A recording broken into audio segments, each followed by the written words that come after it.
Operasyon emri aldık. Bütün bölüğü topladım.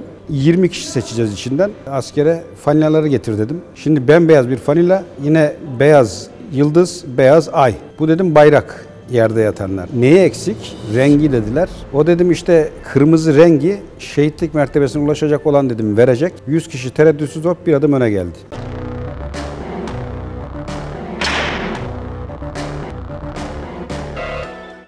Meslek yaşantısı 30 sene. Yarıdan fazlasını Doğu ve Güneydoğu'da ve teröre yönelik olarak geçirdik, yaşadık.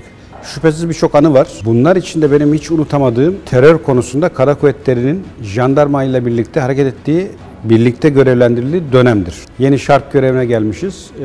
Elazığ il merkezine. Askerleri de al, madene gidiyorsun. Artık orada kalıcı konuşlanacaksın. Orada gittiğimizde bir çarşı pazar işi olduğunda 20 kişilikti timler. 20 tane fanila sipariş ettik. O fanilalara da beyaz bildiğiniz Windex'ten ay ve yıldızı kestirdim. Diktirdim özel. Şimdi bembeyaz bir fanila, yine beyaz yıldız, beyaz ay. Bir gün tabii hiç kimse beklemiyor. Göreve gideceğiz. Operasyon emri aldık. Bütün bölüğü topladım. 20 kişi seçeceğiz içinden ve bu 20 kişiyle de operasyonu gerçekleştireceğiz. Benim haberci olan askere falinaları getir dedim. Falinalar geldi. Ser dedim yere. 20 tanesi yan yana serildi. Bunun üzerine bölüğe dönüp birazdan dedim bir operasyona çıkacağız. Hepinizi götürme şansı yok. İçinizden 20 kişi alacağım. Tim oluşturacağız. Bu 20 kişiyle birkaç günlük bir operasyona çıkacağız. Burada dedim gönüllülük esas. Operasyona dedim çıkmak için. Ben istiyorum diyenler dedim gelsin. Çünkü bölük 100'e yakın mevcut var. Bunu da dedim seçimini şöyle yapacağız. Yerdeki dedim gördüğünüz ne? Bütün bölük işte atlet diye bağırdı.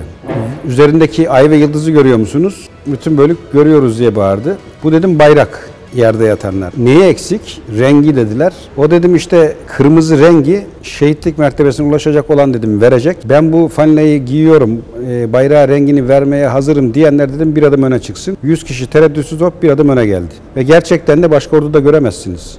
Tamamı o giyeceği falinaya şehit olursa bayrağın rengini vermeye hazırım diye hamle yapan bir bölüğü konuşuyoruz. O ruh hali, o hava şu anda bütün silahlı kuvvetlerde var. Dünyada eşine rastlamayacağınız bir orduya sahibiz ve şükürler olsun dikkat edin operasyonlarda anneler, babalar, aileler ve askere giden askerlerimizin hepsi sonunun en kötü ne olacağını bile bile gidiyorlar ve hepsi de şehadet şerbeti içmeye hazırız diyerek gidiyor. Aileler de kına yakarak uğurluyor. Dolayısıyla bu millete kastedenler, bu millet üzerine hesap yapanlar bu özelliği kavrayamadığı için kendi aklınca hala tuzak kuruyor.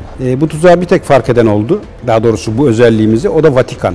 Vatikan kendi arasında yapmış olduğu bir toplantıda almış olduğu karar şu: Türkleri yıkmak istiyorsak şehadet kavramını beyinlerde yok etmeliyiz. Aldığı karar bu. Bana göre doğru yakalamışlar. Ama şükürler olsun çıktıkları yol yanlış, çünkü bu millet inandığı değerler üzerine hayatını inşa eden ve o uğurda yaşayan bir millet. Dolayısıyla bu milletin zihninden o şehadet kavramını yok edemezsiniz. O nedenle de biz o kavram yok olmadığı sürece tarihte hep varlığımızı sürdürmeye adayız. Bize bu özelliği kazandıran da işte bu taşıdığımız ruhtur diye özellikle altını çizmek isterim.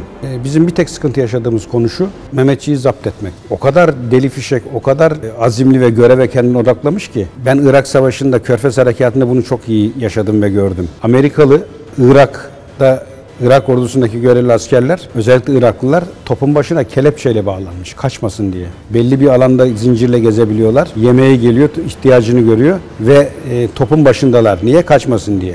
Orada zincirle bağlıyorsunuz. Ben de Mehmetçiği tutmak için zincirle yakalayıp tutuyorum. Aman oğlum yavaş, aman dikkat diye. Fark bu. İşte o fark bugünkü destanı ortaya çıkarıyor. En zorlandığım ve hiç yapmadığım görev şehit haberini aileye ulaştırmak. Yani hep emirlere ne dediyse itaat ettik. Bunda hiç sıkıntı yok. Şu anda gene o elbiseyi giyer, aynı disiplini gösteririz ama şehit haberini o aileye ulaştırmak benim hiç istemediğim ve teklifte karşılaştığında da asla gidemem dediğim bir görevdir. En zoru bana göre o. Şereftir, bir mertebedir.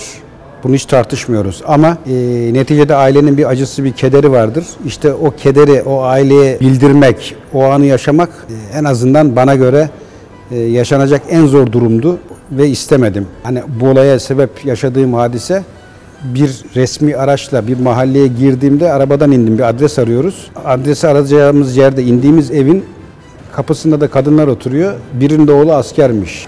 Ondan sonra beni görünce bir anda kadın fenalaştı. Eyvah dedi. O bile yetti. O nedenle benim için en zor görev oydu. Ve Allah'a şükür hiç karşılaşmadım. Yapmadık da. Ama hani yaşamış olaydım en zor size ben bu anı anlatırdım.